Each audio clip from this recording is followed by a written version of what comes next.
Okay. Good evening, everyone. I'm Alexandra. I am here today to talk to you about what qualities make a good teacher. There's a lot of different things that we could talk about, but most of them are intertwined. So just keep that in mind as we go throughout the presentation. One question that I'd like to ask you is, what quality makes a good teacher? So take a few seconds to think about it. And if you're ready, you can share. Yes? Dedication. Dedication, okay. Patience. Caring. Caring. Okay, preparation. Okay, good. Anyone else? Lauren? Immersion. Like you're immersed, like you're in the moment, you're there. You're not. So you can combine that really good Yes. experience and kind of there. Anyone else? You bring the best out of your students. Okay, good. Ladies? Communication skills. Understanding. Excellent. These are all great points, and you guys kind of pretty much nailed each one of the points that are highly discussed in the education world.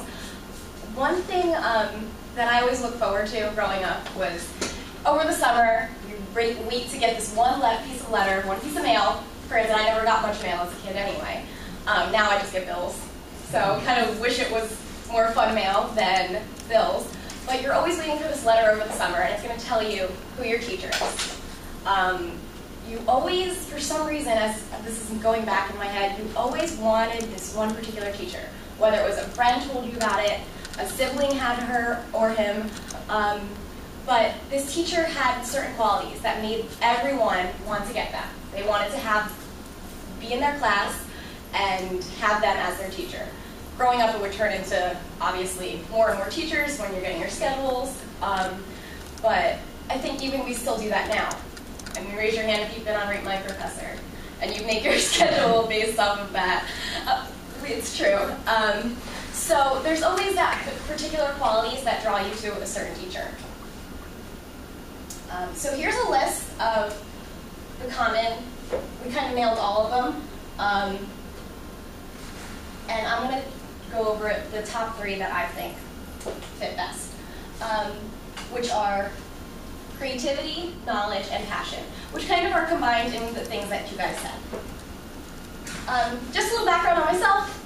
I taught special ed, middle school, 7th and 8th grade students for about 3 or 4 years. So these are some just personal pictures from when I was a teacher that kind of incorporate all 3 qualities that I want you guys to see.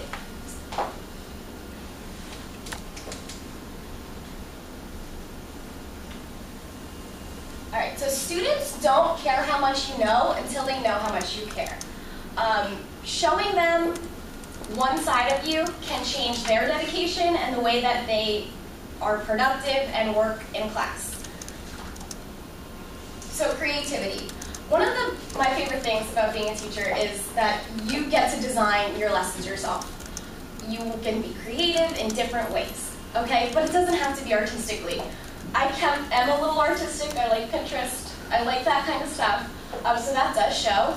But you need to be creative in ways that relate to each student. So if one student's not getting the content in one way, you got to try another approach. You need to think outside of the box.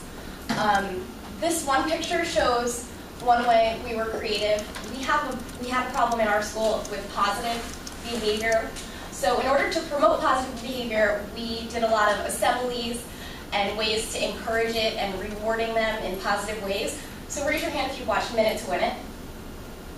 It's a really popular, short, quick, fun way to engage students. So we always have Minute to Win It, teacher versus students competitions. So this is one of them that you can see. Now, knowledge. There are different types of knowledge that you need to be a successful teacher. You need to know your content, like we said. I was a history teacher. If I didn't know my history, I couldn't accurately teach it. That's kind of July 4th is July 4th. I can't change that. There are certain facts. You can't get away from that. But there's more to knowledge than just your content. You need to know your students. You need to know their behavior. You need to know what that student's about, whether they have an IEP, which they're special ed, or they have some problems at home, or they're really interested in a certain sport. All of these things tie into their learning, whether you realize it or not. child development plays in. I know it's kind of like one of those things, oh, you learn in college and you don't think you'll ever learn it again. But knowing where a student is, I taught middle school.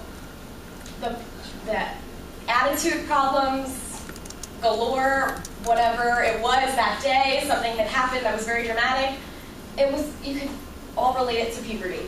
Growing up, you're learning how to interact with your peers, a lot of different stuff. The best type of knowledge that I think you'll find as a teacher would be experience.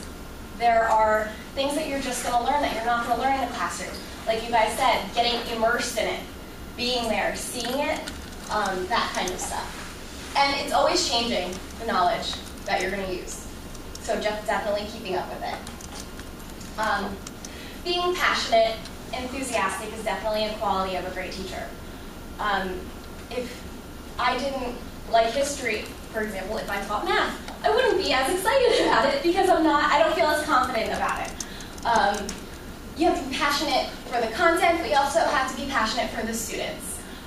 Reaching out to them, showing that you care, that kind of stuff. For example, there was one time where I had a student who was just having a bad day. Something had happened in another class, but it came over to my class. Did I do anything wrong? Absolutely not. But there was still an issue, and ignoring it wasn't going to solve the problem. So taking time just to go out in the hall, talk it out, that was important to that kid for that day. And that made his learning. I knew nothing was going to get done unless I did that. So that was showing them that I cared. So in conclusion, the 3 qualities of a good teacher are creativity, knowledge, and passion. And the one story that I wanted to end with was, this is my 5th grade teacher. Her name is Mrs. Bonnecourt, and I was able to do my student teaching with her. So teaching never really ends. It was wonderful that I got to be a student with her, and then I was also a peer. So I could continue, and I learned a lot of these great qualities from her. That's it. That's what I did.